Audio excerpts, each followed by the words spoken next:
Hello, welcome to Salalah vlog travel. ഞങ്ങൾ December മാസത്തിലാണ് Salalah visit ചെയ്തത്.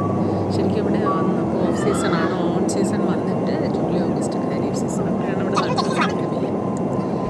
അപ്പോൾ ഇതിപ്പോൾ നിങ്ങൾ കാണുന്നത് ഏരിയൽ വ്യൂ ആണ്. ഞങ്ങൾ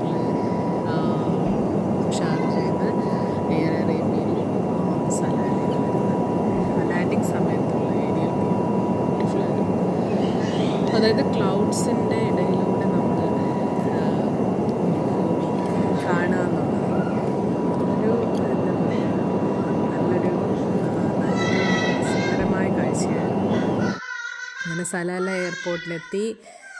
ഇത് അവിടുത്തെ ഒരു മെയിൻ ബീച്ചാണ്. അവിടെ അതായത് കടലിൻ്റെ അടിത്തട്ടിൽ നിന്നുള്ള വെള്ളം ബ്ലോ ഹോൾ എന്ന് പറയും. ബ്ലോ ഹോൾസ് എന്ന് പറഞ്ഞാൽ അതിൽ നമ്മൾ നിന്ന് കഴിഞ്ഞാൽ താഴെ കടലിലെ തിരമാലകൾ അതിൽ അടിച്ചു കയറുന്ന ഇതില്ലേ വെള്ളത്തിൻ്റെ ആ ഒരു ഇത് നമുക്കത് ഫീൽ ചെയ്യാൻ പറ്റും. അതൊരു വല്ലാത്തൊരു എക്സ്പീരിയൻസ് ആണ്. നല്ല രസമാണ്. അത് നല്ലൊരു സൗണ്ടും ഒക്കെ ആയിട്ട് നല്ലൊരിതായിരുന്നു. ഇതാണ് ആ ബീച്ച്. അവിടെയാണ് ആ ബ്ലോ ഹോൾസിൻ്റെ അതുള്ളത്. 2-3 ബ്ലോ ഹോൾസ് ഉണ്ട് അവിടെ. കടലിൻ്റെ അടിത്തട്ടിൽ നിന്ന് വരുന്ന അത് നമുക്ക് ഫീൽ ചെയ്യാനായിട്ട് ഇവിടെ സാധിക്കും. ഞങ്ങൾ പോയ സമയത്ത് ഭയങ്കരമായ ഒരു ശാന്തമായിരുന്നു. കാരണം വരുന്ന ആളുകൾ വരുന്നുണ്ടായിരുന്നുള്ളൂ. ഇത് അവിടുത്തെ ഒരു വേറൊരു ബ്യൂട്ടിഫുൾ സീനറിയാണ്. ഇവിടെ ഇത് ശരിക്കും നമ്മുടെ കടലും മലകൾക്കിടയിലൂടെ നമ്മൾ കടൽ കാണുക എന്നുള്ളതാണ്. അതാണ് നമ്മളിവിടെ കണ്ടുകൊണ്ടിരിക്കുന്നത്. പക്ഷെ അതിൻ്റെ കൂടെ നമ്മൾ നോക്കുമ്പോഴത്തെ ശരിക്കും പറഞ്ഞാൽ മലനിരകൾക്കിടയിലൂടെ നമ്മൾ കടൽ കാണുന്നു എന്നുള്ളതാണ്.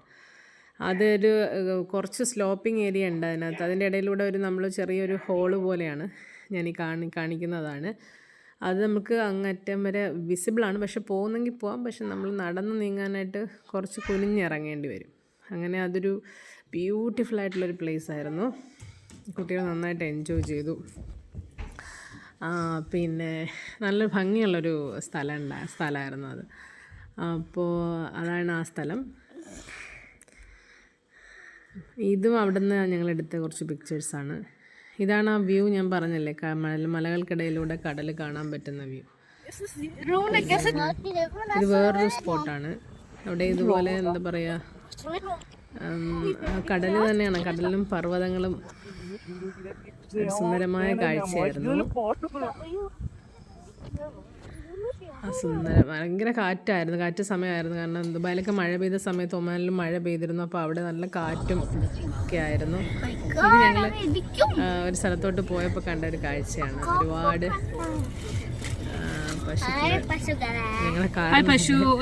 നടന്നു നീങ്ങുന്നുണ്ടായിരുന്നു. നയിച്ച് കാലികളെ മേച്ചുകൊണ്ട് പോയത് ഒരു കുഞ്ഞു കുട്ടിയാണ്. അതാണൊരു അത്ഭുതം. അവിടെ ഒരുപാട് തന്നെ നമ്മൾ ഇങ്ങനത്തെ കാറ്റിൽസിനെ കാണാൻ പറ്റും. പിന്നെ അതുപോലെ തന്നെ നമ്മൾ ശരിക്കും ഒരു കേരളം തന്നെയാണ്. കേരളത്തിൻ്റെ ഒരു പ്രതീതി തന്നെയാണത്. നല്ല മനോഹരമായ ഒരു സ്ഥലമാണ്. ഒരുപാട് ഒട്ടകങ്ങളും ഈ പറഞ്ഞ